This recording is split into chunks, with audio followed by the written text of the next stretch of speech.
তখন তো টাইপিং একদমই ভালোভাবে জানি না। তো বাসায় একদমই কম্পিউটার নেই। আমি এখন কিভাবে টাইপিং করব? কিন্তু কিভাবে আমি কৌশলটা তো একদিনে শিখিনি। আমি একবার তো পরীক্ষা দিয়ে কৌশলটা শিখিনি। আমি অনেকবার পরীক্ষা দিয়ে তারপরে আমি কৌশলটা বুঝতে পেরেছি। সেটা আপনাদের সাথে আমি শেয়ার করছি। আপনারা ভিডিওটা দেখতে থাকুন। ইনশাআল্লাহ আজকের পর থেকে যারা এই জিনিসটা ভালোভাবে আয়ত্তে আনবেন, আপনারা প্রতিবারই টাইপিং এ পাস করবেন, ভালো একটা মার্কস তুলতে পারবেন।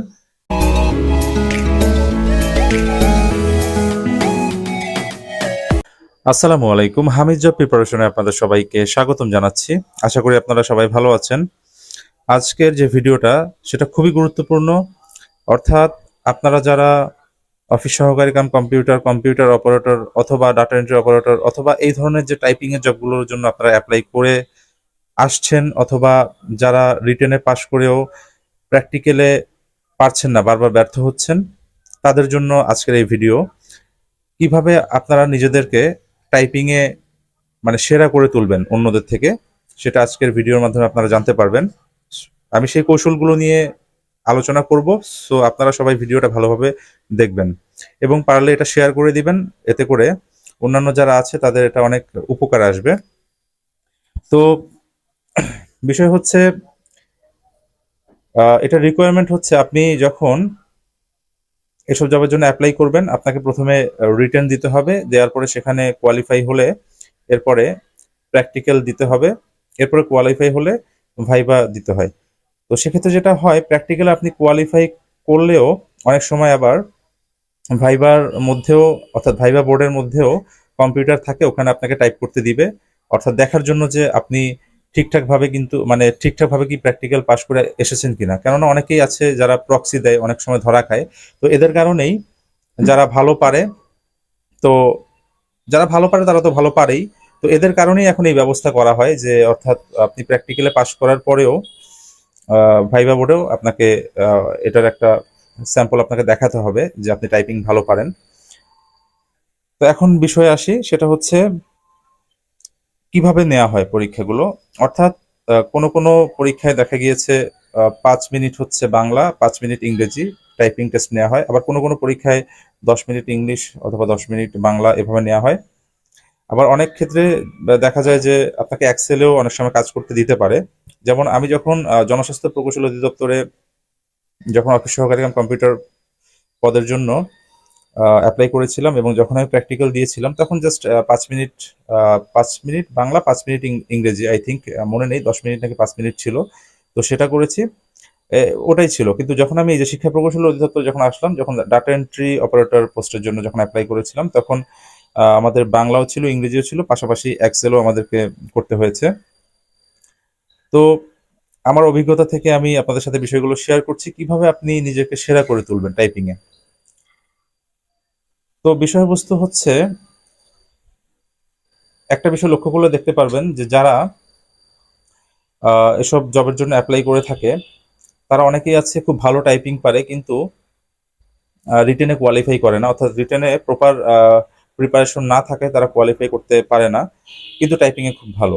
আবার এক ধরনের শ্রেণী আছে যারা কোয়ালিফাই করে রিটেনে, কিন্তু টাইপিং এ গিয়ে তারা আটকে যায়। অর্থাৎ এই ধরনের জবের ক্ষেত্রে আপনার দুই দিকেই প্রস্তুতি থাকতে হবে। অর্থাৎ রিটেন এবং হচ্ছে টাইপিং যদি আপনি ভালোভাবে জানেন, তাহলেই হচ্ছে আপনি কেবল এখানে এগিয়ে থাকবেন। আমার ক্ষেত্রে যেটা হয়েছিল, আমি কিভাবে টাইপিং শিখেছিলাম আপনাদের সাথে একটু শেয়ার করি।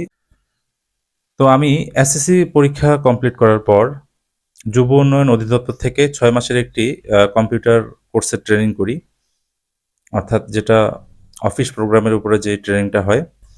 তো সেখান থেকে সার্টিফিকেট সংগ্রহ করি। তো এরপরে অ্যাজ ইউজুয়াল এইচএসসি কমপ্লিট করলাম, বিবিএ এমবিএ করা। তো এর মধ্যে চাকরি করছি ঠিক আছে, কিন্তু সেখানে তো টাইপিং এর তো ওই ধরনের প্রফেশনাল কোনো কাজ নেই। অর্থাৎ এখন যেভাবে প্রফেশনাল ভাবে আমরা যেভাবে টাইপিং গুলো করি, অর্থাৎ বিজয় অথবা ইউনিকোডে যেভাবে করতে হয়, সেগুলো তো তখন দরকার ছিল না। তখন জাস্ট অ্যাজ ইউজুয়াল এমনি টাইপিং করলেই হতো। তো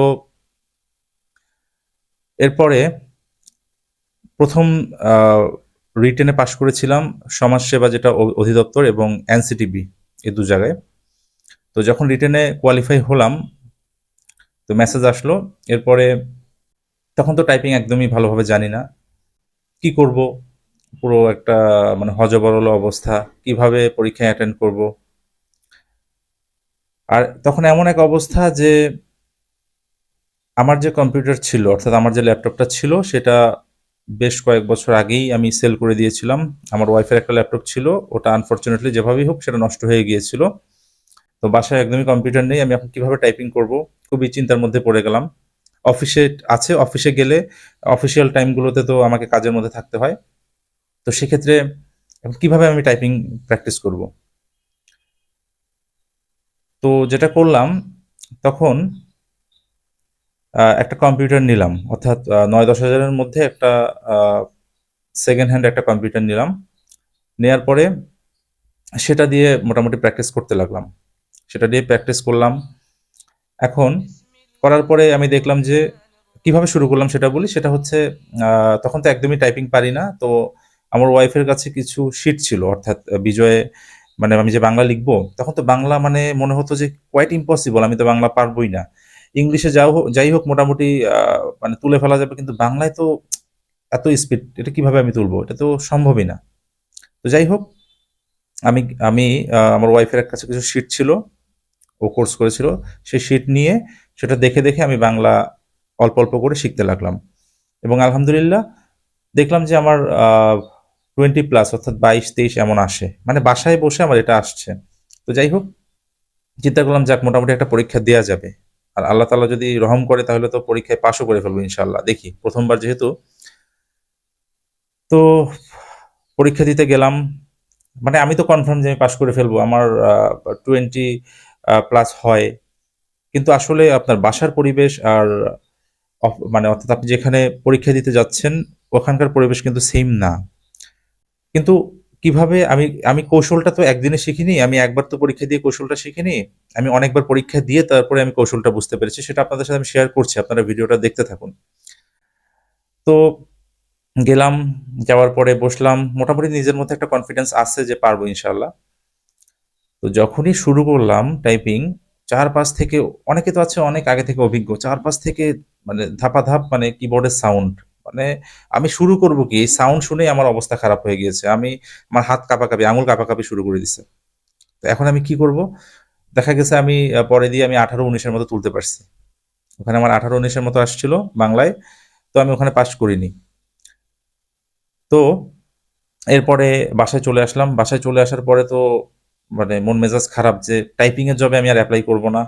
যদি অ্যাপ্লাই করি যেগুলোতে সরাসরি রিটেনে পাস করার পর ভাইবা, সেগুলোতে আমি অ্যাপ্লাই করব। আর টাইপিং এর জবে অ্যাপ্লাই করব না। এই ধরনের একটা মানে মানে খুবই খারাপ লাগতেছিল।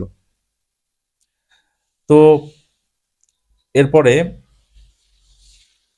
যেটা করলাম, মানে এই ধরনের চিন্তা ভাবনা নিয়ে তো আসি যে আমি আর টাইপিং এর জব অ্যাপ্লাই করব না। কিন্তু পড়াশোনা কন্টিনিউ রেখে দিয়েছি যে অন্যান্য জবের জন্য পড়াশোনা করব। যাই হোক, এরপরে জনস্বাস্থ্যের মধ্যে আমি অ্যাপ্লাই করেছিলাম। তো জনস্বাস্থ্যের সেটার পরীক্ষার ডেট দিয়েছিল। এরপরে রিটেনে পাস করার পরে যখন প্র্যাকটিক্যালে মানে প্র্যাকটিক্যালের ডেট দিয়ে দিয়েছিল, তো তখন এমন অবস্থা যে আমার যে কম্পিউটারটা আমি নিয়ে এসেছিলাম ওটা ডেড, মানে ওটার মানে কম্পিউটারের যেটা সিপিইউ থাকে সেটা নষ্ট হয়ে গিয়েছে। তো সেটা ঠিক করতে নিয়ে গেলাম, ওরা বলতেছে এই সমস্যা ওই সমস্যা, এটা কবে ঠিক হবে জানা যাবে না, আপনি ওয়েট করতে হবে। তো আমি তো ওয়েট করতে পারি, কিন্তু পরীক্ষা তো ঠিক টাইমে হয়ে যাবে। তো এখন কি করব, কি করার আছে? এখন তখন চিন্তা করলাম কিভাবে প্র্যাকটিস করা যায়। তখন অফিসে আমাদের তো তখন মানে 9টা থেকে, অর্থাৎ প্রাইভেট অফিসে যখন জব করতাম তখন 9টা থেকে 5টা পর্যন্ত ছিল। তো দেখা গিয়েছে আমি তখন একটা প্ল্যানিং করলাম যে আমি অফিসে একটু আর্লি চলে যাব, 8টার দিকে চলে যাব। 8টার দিকে গিয়ে আধা ঘন্টা অথবা 45 মিনিট এমনটা আমি প্র্যাকটিস করব। তো অ্যাজ ইউজুয়াল সেটাই করতে লাগলাম, অর্থাৎ ওই 1 ঘন্টা আমি অথবা আধা ঘন্টা আমি ওই যে পত্রিকা ছিল পত্রিকা দেখে দেখে প্র্যাকটিস করতাম। তো তখনও স্পিড ওই যে ওরকম 22-23 এরকমই ছিল। তো এরপরে কি করলাম, কিবোর্ড ছিল বাসায় পুরনো, তো কিবোর্ড যেটা ছিল ওটা দিয়ে আমি একদিন করলাম কি, বললাম যে বাসায় তো কিবোর্ড দিয়ে আমি প্র্যাকটিস করতে পারি। দেখুন, এগুলো সব মানে নিজের মধ্যেই এই ধরনের চিন্তা ভাবনা, এগুলো যে আমি কোথা থেকে দেখে শিখেছি এমন কিন্তু না, মানে হুট করে আমার মানে আমার মাথায় আসলো যে, অথবা আমাকে কেউ যে বলেছে এমন কিন্তু না। তো আমি যদি কারো থেকে শিখতাম অথবা জানতাম তাহলে তো ভালোই ছিল। যাই হোক, যেটা সত্য সেটাই বলছি। আজকে আপনাদেরকে কৌশলটা বলছি। তো যাই হোক, এই ধরনের মাথায় একটা চিন্তা আসলো যে আচ্ছা, বাসায় তো আছে, কিবোর্ড আছে। তো আমি যদি এটা যেহেতু আঙুলের প্র্যাকটিস করতে হবে, আমি জাস্ট যদি মানে ঠিকভাবে যদি প্র্যাকটিস করি তাহলেই তো হয়। তো কিবোর্ড নিয়ে সামনে একটা বই অথবা পত্রিকা নিয়ে আমি সেটা প্র্যাকটিস করতে লাগলাম। তো প্র্যাকটিস করতে লাগলাম। একটা বিষয় খেয়াল করবেন, যখন আপনি কোনো মনিটরের সামনে যখন প্র্যাকটিস করেন, তখন কিন্তু মানে আপনি যখন টাইপিং করেন, তখন আপনি অনিচ্ছা থাকা সত্ত্বেও চোখ কিন্তু মনিটরের দিকে চলে যায় যে আমার কোনো জায়গায় ভুল হলো কিনা, আবার দেখি, আবার ব্যাক স্পেস, এই সেই এগুলা। কিন্তু যখন খালি খালি কিবোর্ডে যখন প্র্যাকটিস করতে লাগলাম, তখন তো আমার ওই চিন্তা নাই। আমার জাস্ট এটাই চিন্তা যে আমি টাইপিং করতেছি, ভুল হইলেও আমি মানে আমার টাইপিং করে যাচ্ছি। মানে আঙুলটা ঠিক জায়গা মতো বসাইতে পারলে হয়, অর্থাৎ প্রতিটা কিবোর্ডের প্রতিটা ওয়ার্ডে। তো যাই হোক, ভুল হচ্ছে বুঝতে পারতেছি, তারপরেও কিন্তু প্র্যাকটিস করে যাচ্ছি।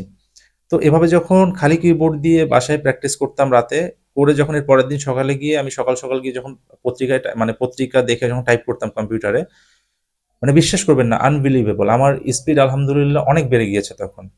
তখন আমি দেখলাম, এভাবে কয়েকদিন করার পরে দেখলাম আমার স্পিড যেখানে ছিল 22, 23, সেখানে আমার 35, 40 আপ হয়ে গেছে, এরকম মানে 35 to 40, মানে Bangla, you you can't believe, বাংলায়। এরপর ইংরেজিতে তো 45, এই ধরনের।